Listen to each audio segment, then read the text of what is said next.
Hello everyone, Jolene here from Bookworm Adventure Girl. Welcome back. I hope that you are all well. This is where I talk about the books that I'm reading. I like to read diverse books and I highlight Canadian literature. If you are new, thank you so much for checking out my channel.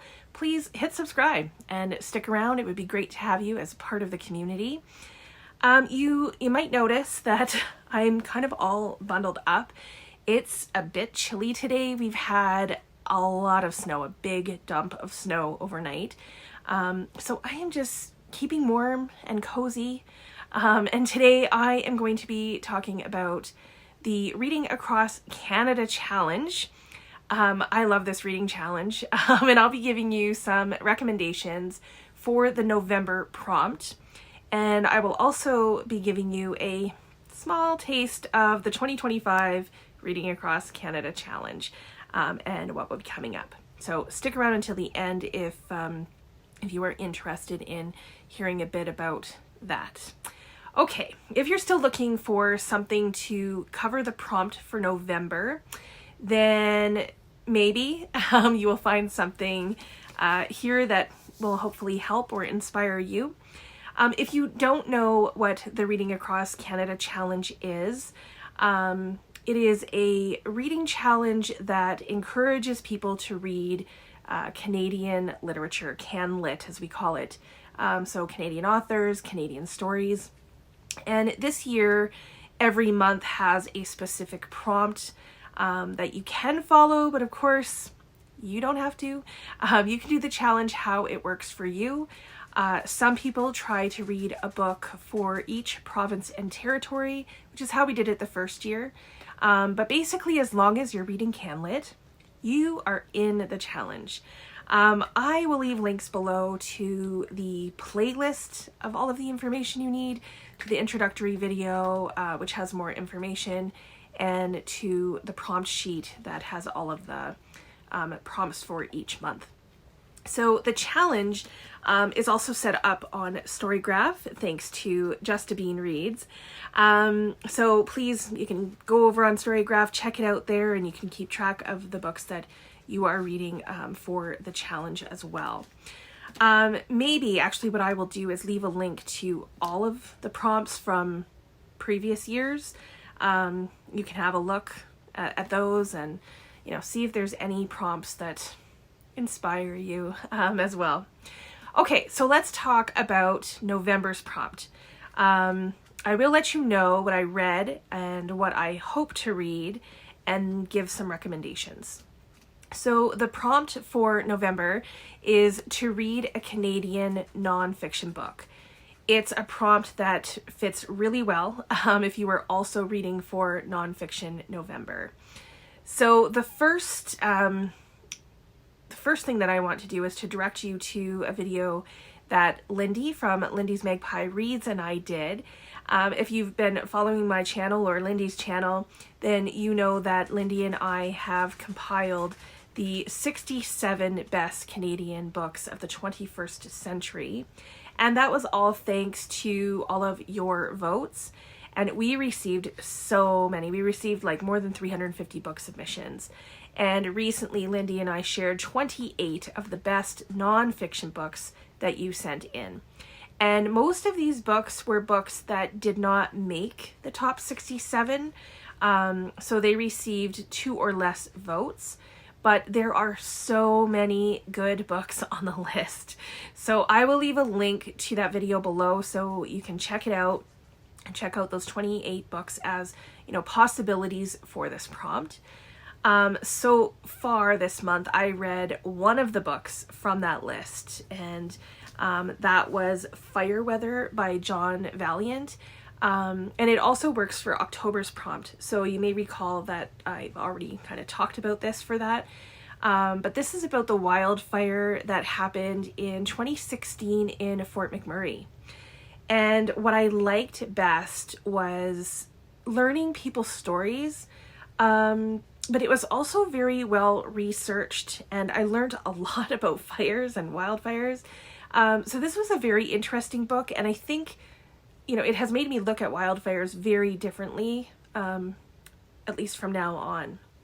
So in the 28 nonfiction books Lindy and I didn't share any memoirs.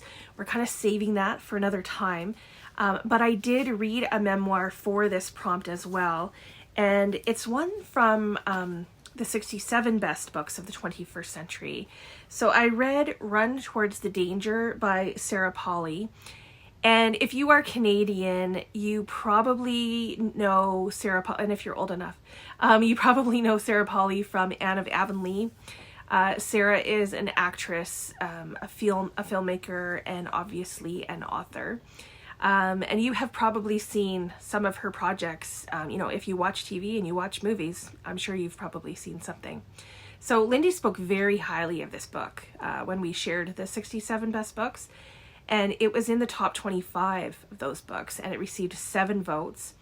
It's written in essay format and talks about significant times in Sarah Polley's life. Some that we had a window into and some, you know, that we didn't. She talks about some of her struggles as a child actress. She also talks about having scoliosis, and I'm sad to say that I forgot about this, and I didn't even know that Sarah Polley was one of the victims. But she talks about Jean Gomeshi, who was before the Me Too movement, but whose trial probably had some impact on the Me Too movement. She talks about these and other traumas and kind of shows how they have had an impact on her life, how they shaped who she is and the work that she does. It's very well written, and I'd say definitely worth a read. This next book is another memoir that I just recently picked up, and it's The Widow's Guide to Dead Bastards by Jessica Waite. And this is a local author who lives here in Calgary. She was married to Sean. They had a 9-year-old son when Sean dies from a heart attack while on a business trip.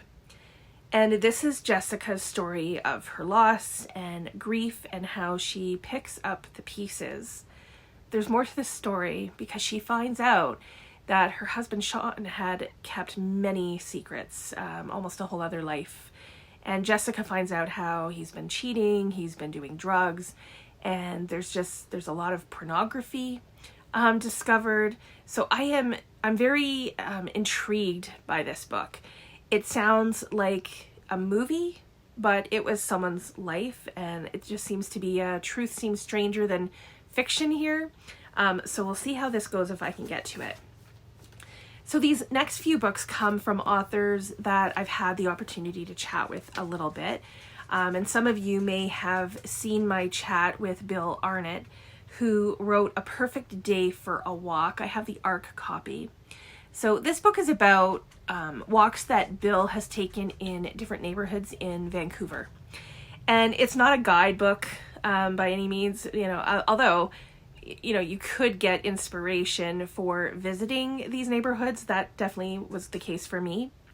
But it's a way of highlighting things about the city, like about Vancouver, through the observations and the people that Bill meets on his walks. So I will leave a link to that video below so you can hear Bill talk about this book in his own words. The next author that I chatted with was Beka Denter, and that video and conversation will be posted soon. Beka's most recent book is Bloom Across Canada, which is perfect for the Reading Across Canada challenge. So if you're taking part in this challenge, it's great because the book showcases 50 women and non-binary people from each province and territory in Canada. So if you are someone who, you know, is reading books that fit each province or territory, then this book totally has you covered. Beka's first book, I should show you that as well, is worth mentioning because it's, oh, let me grab this here. Bloom Where You Are Planted, and it features 50 women and non-binary people from British Columbia. So another, you know, book that definitely fits the nonfiction prompt, and a good book for BC if you're looking for something like that. So both books are done in a Q&A style with really beautiful pictures, and the Q&A, so I'll show you what that looks like.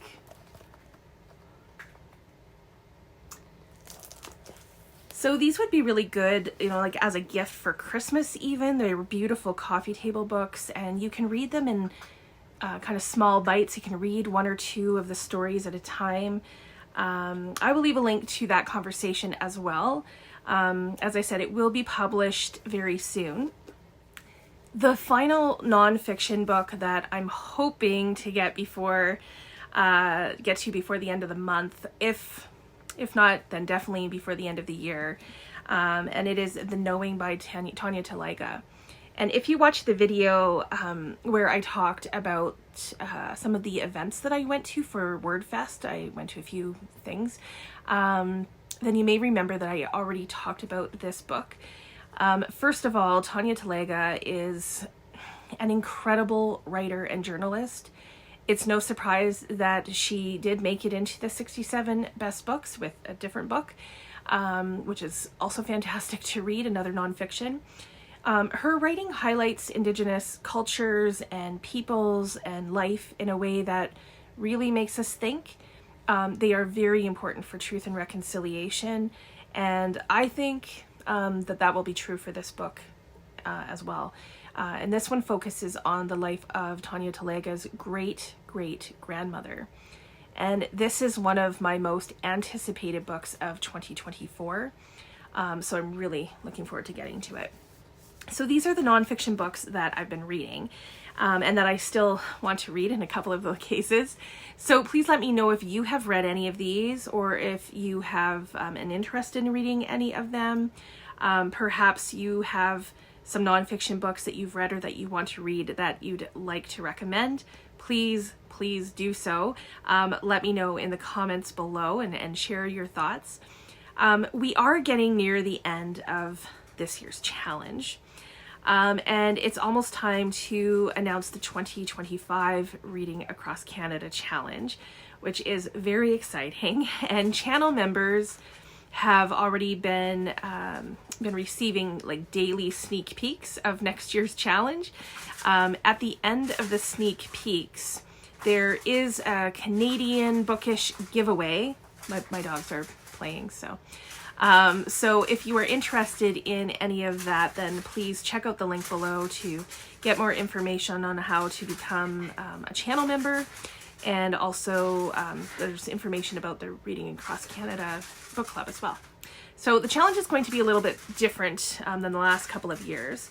The idea and the goals are the same, but I will be announcing the 2025 Reading Across Canada Challenge by mid-December. So there will be a bit of time to figure out, you know, what books you'd like to read for the new year and the new challenge. So I will give you this much information for now. There are 25 prompts for the 2025 challenge, and we will have a lot of reading to do together. And of course, you don't have to do them all, so don't worry. I look forward to hearing about your nonfiction reading this month. If you don't feel like chatting or commenting, that's perfectly fine. You can leave a snow or snowman emoji. Just goes with the weather that we're having, so please put that in the comments. I look forward to chatting with you in the comments. As always, thank you so much for watching. I hope you enjoy the rest of your day, and don't forget to make every day an adventure.